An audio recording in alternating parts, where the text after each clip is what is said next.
What's up guys, I'm M from SpecNreviewz, and this here is Link. He's my new co-host. He's gonna be in most of my videos as long as he wants to come out that day. He's the boss and he just tells me go make the video and I'm like, okay. What? I'm just letting him know that you're the boss. Yeah, don't be so bashful. Anyways, so today I'm gonna show you guys how I made my nice new shelf for my desk. It is really nice. It gives me more room to stick stuff underneath and everything. So let's jump into that. Okay, first things first, my piece of wood came with staples in it, so I have to remove the staples. The piece of wood I got was originally 11 feet long.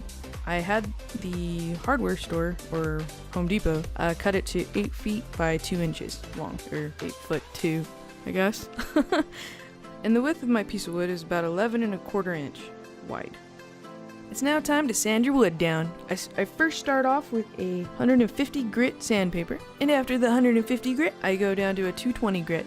And I don't have a tool to hold my sandpaper in, so what I do is I grab an old glass case that's for your glasses, and I use that to hold my sandpaper, so it makes it easier to sand. As I'm sanding, I'm also rounding off the edges.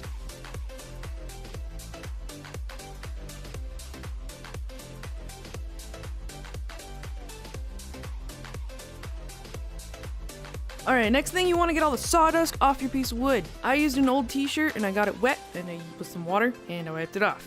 In this clip, I'm not actually wiping it off because I already did it and I didn't want to have to get it re-wet and wait for it to dry again. Alright, the next thing I'm going to do, I'm going to stain my wood. The stain will help it prevent from water damage, or if someone leaves a cup on there, it'll help it from messing up the wood, of course. What else would it do? Just kidding. No, it actually helps it also look nicer, and it just, in general, just helps your wood out. So what I use is I use a sponge brush to apply the stain, and I just use it like a painter's brush, and I just paint it on there. I do have some old pant jeans that you can see in the background. I didn't use that until the stain actually went through its drying process. I followed the directions on the back, and I ended up just kind of wiping it a little bit just to make sure it was all dry, but other than that, I just kind of left it because I really like the color it came out, so woohoo! And also remember to wear old clothes. You don't want to get the stain on your nice new clothes.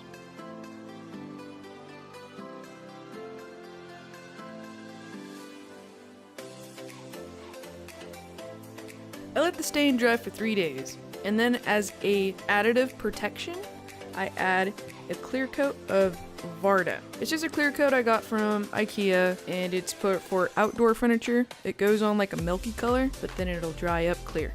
After the clear coat's dried for 24 hours, I'm ready to put my second story shelf on my desk.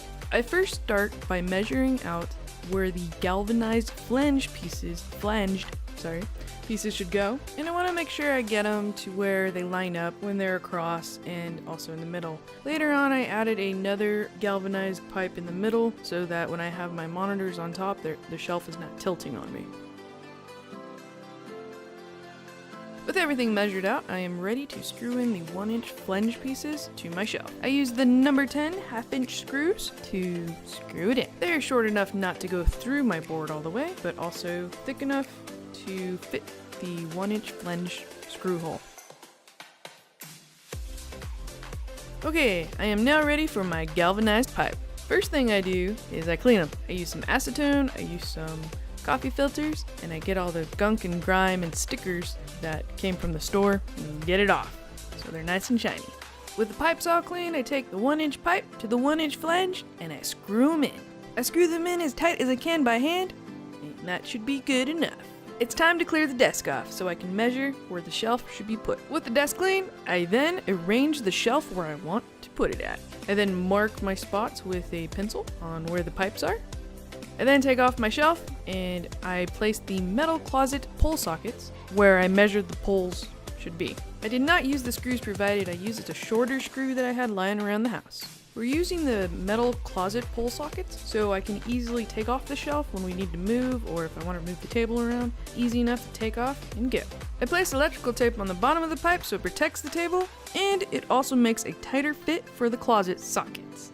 And this is what the shelf looks like back together. I can fit my subwoofer underneath, I can put my PlayStation, the monitors are up on top so it feels nice, it looks nice, and it gives me more functionality on my desk. I have a lot more room, my keyboard has more room, also my mouse obviously, so I can put some more stuff on there if I want to be a pack rat, or I can just leave it nice and neat like it is right now.